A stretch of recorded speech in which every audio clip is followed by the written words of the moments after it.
Good afternoon all. I have a single item post bag today. It's quite an expensive item, so I think it justifies being on its own. I've already opened it because I couldn't resist. I couldn't wait.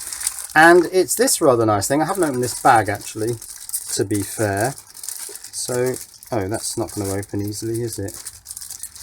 No, it's just going to be torn in half. It's one of those thin, not worth keeping bags. So this is it. I saw this on eBay. I think it was around $24. It's got some really nice, big, chunky, what are they, ring terminals there, nuts and bolts and a few accessories. I think there's a temperature sensor in there. So let's get it out. Now, is it going to be static sensitive? Oh, that's a very nice big LCD. So what this is a voltage and current meter with ridiculous specs. I think the voltage goes up to 300 volts. Current goes up to 100 amps. And it can be self-powered from the input. I think if the input's less than 7 volts or something, it doesn't work. But for solar panels, they're always going to be, as long as there's no load, they're always going to be providing an open circuit voltage of 20 or thereabouts. So this can just sit on my wall and tell me what the voltage coming from the solar panel is. Now, I don't know that voltage alone is going to indicate whether the sun's out. I mean, I suppose I could just look out the window. It'd be interesting to see how the voltage changes on sunny days and cloudy days on an open circuit panel. Oh look, here's a little user guide. So VIN, minus at the top, plus at the bottom. We've got voltage, current, watts, amp hours, watt hours, time, temperature, and there's a temperature probe, input, and you get the temperature probe with it. What's that last one? I can't see. Oh yeah, ohms, 52 ohms. Resistance of what, I wonder? That's interesting. Wiring instructions, key functions. Oh, lots of stuff on there. Doesn't tell you the price. I'll go and get a printout of the eBay sale a bit later. So my idea for this is that I'm going to bolt it up here on this post, have the input wires sort of coming down here, and they go down through a hole in the floor, which is where the mains and the Ethernet come up through the floor for the workshop. And that means that I'll always have on the wall there a large indicator of what the solar panel is developing. So what's the quickest way to get this working? Well, I suppose I'll go and get a solar panel, stick it outside. I don't think it's much sun today, but we should see something. Crocodile clips perhaps onto these. Yeah, let's see if we can get something on the display. So I've hung this solar panel from the door frame of my workshop. Let's head inside. And the cable comes up here, and I've put a hook in the bench so it won't slip if I trip over it. Now let's try and connect it to this device, and it should just power up. So let's not bother with a trial run on this. Let's do it live on camera. Now, one way to remember that negative is at the top is that you can clearly see the current sense resistor. Those big copper wires are on the top, so this should be positive on the bottom. Oh yes, that's powered up. We're going to have to get in a bit closer.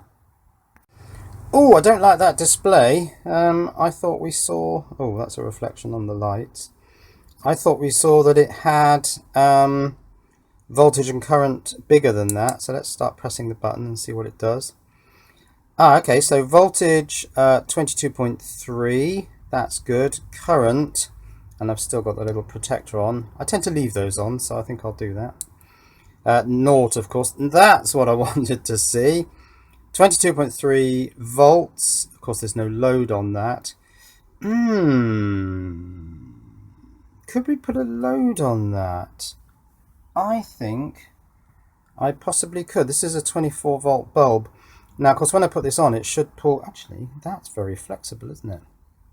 It should pull this down, the solar panel voltage down, because there's not much sun. Oh, that's killed it.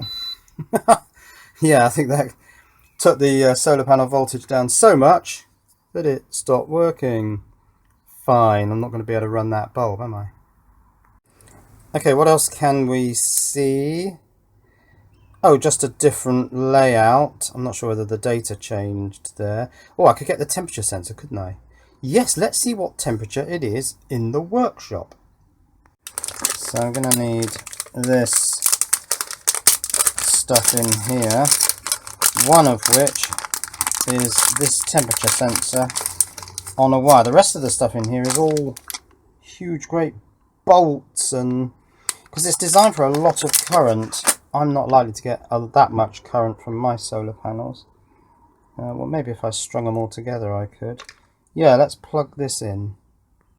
There we are, that plugs in on the 2-pin JST there. 18 degrees! Fantastic! So it's a useful thermometer. Now, of course, you could embed that in a battery, or I suppose you could strap it on the back of the solar panel, see how hot it is. Right, let's carry on through here. Backlight is on. Yes, I want the backlight on. There's only one button, so I presume you have to do press and hold. Let's try it actually. Oh no, that changes the display. Okay, so there's about, oh, greater than 300 volts. What? Don't think it is. Less than 0 volts. Oh, these may be limits. Yeah, I don't know. Greater than 100 amps, and we're back to there. Time to start reading the manual, I think. Look at this lot. Reset button, long press, all data gets reset. Quickly button twice, capacity reset. Quickly button 3, power reset. Actually, it's energy, isn't it? It's accumulated power, watts times hours. Quickly button 4, time reset. Quickly button 5, oh, all this lot. Setup, automatic standby and discharge, the countdown to remind regularly. Ooh, that sounds like fun. No idea what it is yet. 6, what, quickly button 6, you're kidding. When no load, output no zero. Oh, all of that stuff, I can't take it in just at the moment. Click the switch interface in the high voltage, low voltage when backlit parameter settings by double strike, 3 strokes for parameter adjustment. Parameter adjustment, so you can do it, but it looks like you've got to do quickly button, lots of complicated things. Probably have to keep this manual somewhere nearby. I've just discovered that there's enough power for this little 5-volt lamp. It is 5-watt lamp, it is 12 volts. But it should be alright. It does reboot the unit. But yeah. Oh, it's gone off. 0.33 amps we can see there. This is going to get hot quite quickly. Yeah, 0.33 amps. Oh, and the solar panel's dropped to 10 point. That's getting hot. 10.8 volts. Interesting. So let's try some of these resets. Let's clock up some amp hours, watt hours. 9.85 volts. There are some watt hours. 0.75. Can I clock up some amp hours before I burn my finger? No! So solar panel down to 9.5 volts, current at 300 milliamps. Haven't clocked up any amp hours yet. What was that first click? Quickly button twice, capacity reset, milliamp hours. Quickly button 3, power reset, watt hours. Oh, okay. So that would have deleted the amp hours. Let's do 3. Oh yeah, and that's deleted the watt hours. That's a very strange W. What other screens are there? Oh, it's still strange even there. Yeah, that's a really weird W. Never mind, I'll get used to it. What was quickly button 4? It was time reset. So how long have we been running? 2 minutes 28. And that's the time reset. So yeah, all of those resets work. I'll have to do some more experimentation for the quickly button 5, 6, 7 and whatever else you can do. But this looks like a really neat unit. I love the fact that the backlight is always on. That's going to be great for the shed, for the workshop. I love the fact that it powers itself from the solar panel. So whenever there's anything amounting to some daylight, This thing's going to be on and displaying parameters. I really like this. I'm almost tempted to leave a light connected to it whenever I'm not actually powering one of my power banks. When no load output, no load, so I need to take my bulb off. Quick 7 keys, and for the current 0 to 0 in the current environment, temperature for accurate calibration. Okay, so I think you can recalibrate the 0 current reading. So more can do more accurate measurement in small current. Yes, so there's a current zeroing out feature. If I just take that bulb off temporarily. Now, was it 6 or 7? Well, we're already at 0 amps. Oh, that's moving around. Yeah, I don't know whether that was 6. Let's try 7. Oh, something reset, but I don't know what. Right, I think it's time to mount this somewhere, very visible, because it's a beautiful thing. I think I know where I'm going to put it. Actually, of course, before I mount this, I've totally neglected to look at what's on the back. We have a regulator. Now, if this thing can take 300 volts, is it? Something absolutely mental. Is it doing something clever with the regulation? There's a USB there so that you can actually provide power, and it says you can do that if the voltage input is less than so many volts. Yes, how does it do this regulator thing? Maybe it uses resistors to sort of proportionally reduce the voltage when the voltage on the input is higher. I don't know. There's the main chip. Now, it hasn't been ground. I think it's been etched. And there's one next to it. Let's get my magnifying glass. So the etched chip, actually, they haven't etched it enough. I think there are some markings there. I think if I got the light right, I could probably see what that is. It's going to be a microcontroller. It's probably an ST or an HT, Holtec type thing. What's that? Oh, 24C32B next to it. So that's a memory of some sort for storing the parameters, I presume. In which case, the microcontroller obviously doesn't have enough memory built in. There's a 3.3 volt regulator to the left of that. It looks like it says 333 on it. That's just a guess. What's that thing there? Most of this is upside down. I suppose it would make sense to turn it over, wouldn't it? Can we see that microcontroller? Just not quite.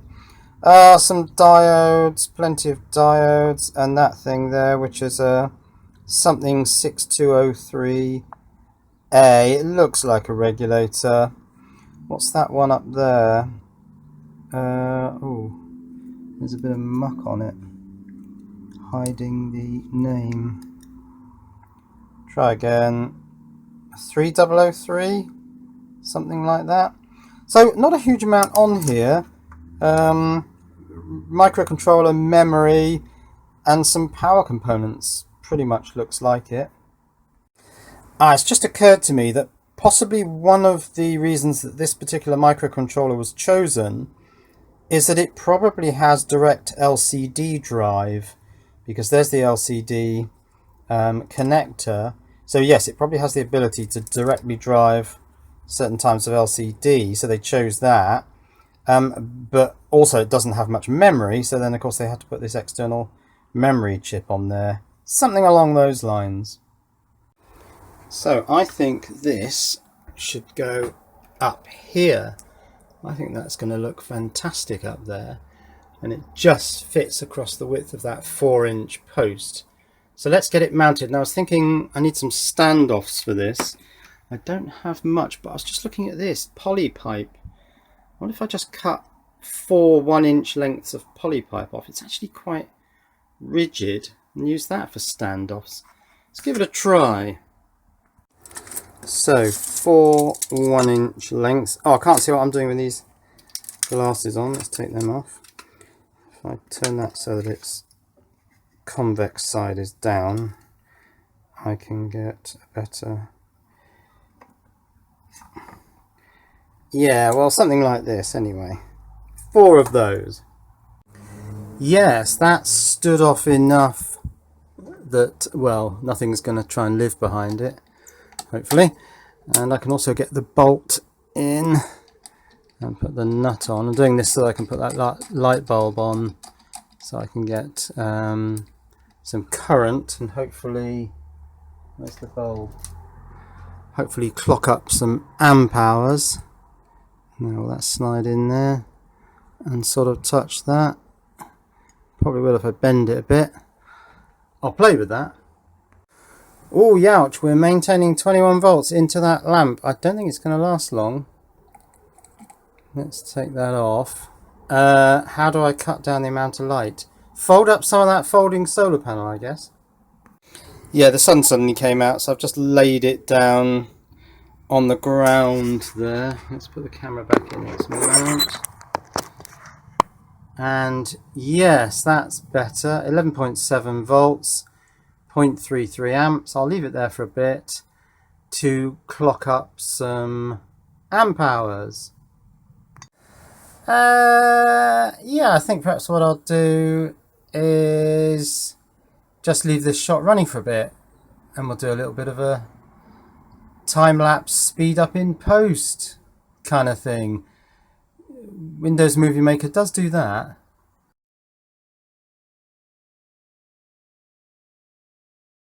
If you want to see how I've mounted it, I'll come around to the side. Yeah, just some screws and those bits of poly pipe. Actually, it's poly tube, I think, isn't it? But yeah, that's how I mounted it.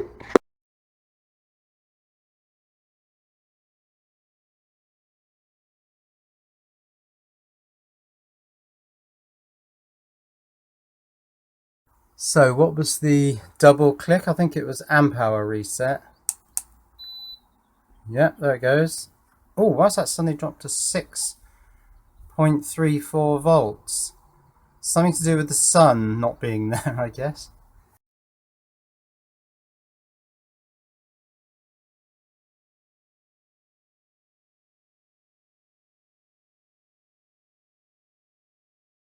Yeah, I'm just mucking about moving the solar panel to sort of get a nice 12 volts on the light, but I can't do it.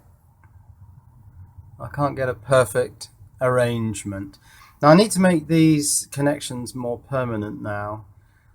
So what I want to do is, actually I think I bought some lugs, which are probably a bit less crazy massive than these. These look really nice. Oh, I actually have stamped 100 amps on them, I think. Yeah, 100A. I'm going to look in my lugs box. In fact, what I really want to do now is switch from this 36 cell solar panel to this, because this is a 60 cell, is it? Yeah, 10 by 6. The connections for this are just sort of dangling behind here. So I'm going to make up some new MC4 cables. Well, MC4 one end and 8mm lugs, so it can fit on my lovely display on the other. And here's a sneak peek at my new insulated floors in the shed. Shed-nanigans. Viewers haven't even seen this one yet. So the cables run down there. So I'm just going to put 2 pieces of cable, which I've just cut, down through that hole. I found that I had some blue and some black, so I'm kind of using blue for positive. Blue is red. Right, so those need to go down this hole. Now, there's absolutely no way I can do this one-handed, so I can't film it. So there are my wires. Orange is mains, grey is Ethernet, and now I've got the positive and negative solar panel connections. Solar panel wires run up there, and now I'm going to put lug crimps on them and stick them on my new panel. So here's my set of big lugs. Now that's the smallest diameter 8mm ring terminal, but even that is too big to fit in my biggest heat shrink, so I don't think I'm going to be able to use heat shrink. That's a shame, in which case I might as well go to the slightly larger diameter lug. Now I'm going to use the Ryobi soldering iron for this because it gets up to 480 degrees, which is ridiculous, and it's only really suitable for things that need incredible heat, like this is going to. Actually, I think those smaller lugs might have been more suitable. I think I'll have to cut this back quite a way because I'm not quite sure where I'm going to put the soldering iron to get the required amount of heat that I need to push this or solder it into these lugs. I'm not sure whether I can go from the top or I'll have to go from the bottom. I'm screwing a screw right into the middle of my workbench, because you can do this sort of thing in your own workshop. No one's going to complain. Right, so I need to solder that into there now. Yeah, when I get some bigger heat shrink, these are quite narrow, so I could slip it on from the top end and then shrink it around there. Just waiting for this thing to warm up. It's got quite a bit of warming up to do, because as I say, it does get very hot. I thought I'd use the brass shavings for this one. I'll probably keep the brass shavings out here and use the sponge in the office. This is now called the workshop, and where I used to work is called the office. Flooding solder in here, so it's going to get very warm, but then that's what this iron does well. Makes things very hot.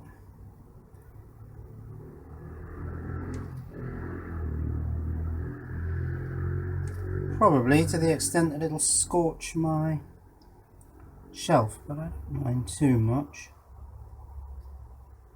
I just can't see whether that's actually flowing where I want it to flow. I presume it is. Oh yes, that's pretty warm.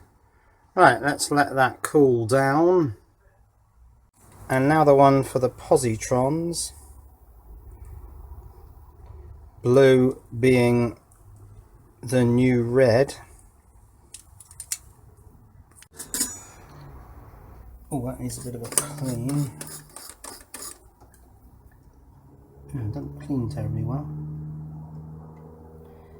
Anyway, it's just very hot, this iron, so flood the solder in. Can't see really what I'm doing here. I'm waiting for it to sort of take on the inside of this lug. It should be fairly obvious when it... Oh, there it goes.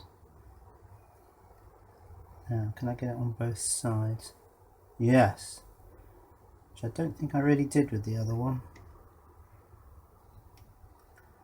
Come on, heat.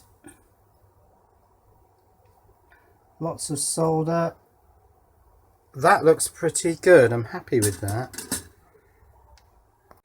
Now I think the best way to do this is to put the lug on the back. This is the negative lug. There's the ammeter copper wires coming down from behind, but there are some components here and it's going to foul them, so I need to space this out. But fortunately, do you do this? Do you go to Wilko and buy vast quantities of washers, nuts, hooks and all that sort of thing and stuff them into their large bag, which you get for £3.75? It's fantastic value. So I think those are M8s. That'll work as standoffs. Oh, I suppose I should put this thing out of its misery. What's it doing actually? Oh, I think it's cooling down on its own behest. Right, so that can... I've got a couple of these M8 washers on the back there. That I think can sit round the back, and that should stay clear of all these components. I hope. Maybe I'll put 3 washers on there. Right, let's get this back up on the wall and try and get that all wired up. Right, there it is with the incoming wires attached. Now there are no MC4s on the other end of these cables yet, so I'll just go and crimp those on, and then I'll connect this thing up to the bigger solar panel and we'll see the higher voltage on the display. It's the Lawnmower Symphony. So I was just checking the polarity of the connectors on my big 240 watt solar panel, and I'm pretty certain I've got these the right way around, so I'm going to shove them underneath the panel so that they stay dry.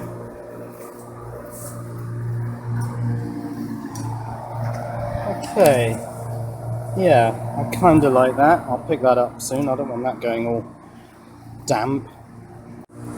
And there we are. It's 33.5, 33.6 volts open circuit voltage on that panel. Actually, I wonder what it says on the back of the panel. Well, I can't see that. Can you see the open circuit voltage? I think it says 36.5 or something like that.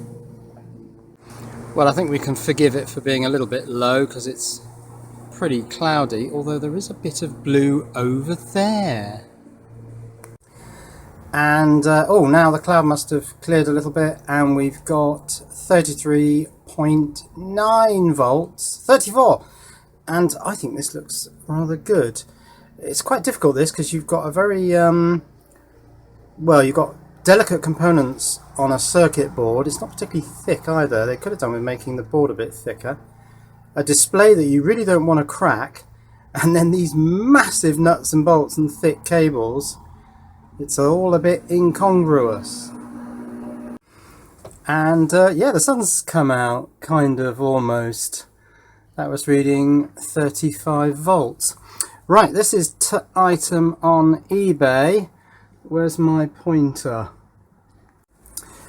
It is a DC 300 volts, 100 amps, digital voltmeter, ammeter, power meter, car battery capacity tester. Now I think when they say car battery, they're kind of hinting at electric cars, although of course most electric cars will be higher voltage than that and substantially higher current. Maybe they're talking about something like the Twizy or the Riva G-Wiz. Whatever. 2407. I've got a feeling I paid slightly more than that. They've got a 7% discount. This came from Refocus. It came from Cry Me Skin, or something like that. Free shipping this item was. Oh, and just for the end of the video, 35.5. Now, was it 35.56? It said on the back of that panel. Well, there you are. 35.5 volts. Cheerio. Quick addendum. The sun is out now, full strength. Yeah, no clouds. And the voltage has dropped to 33. And that's because the solar panel is hot. So, yes, definitely the voltage on these solar panels falls when they warm up, because that 35.5, oh sorry, the ant miner has just fired up. That 35.5 was only there briefly while the panel was still cool. Anyway, there you go.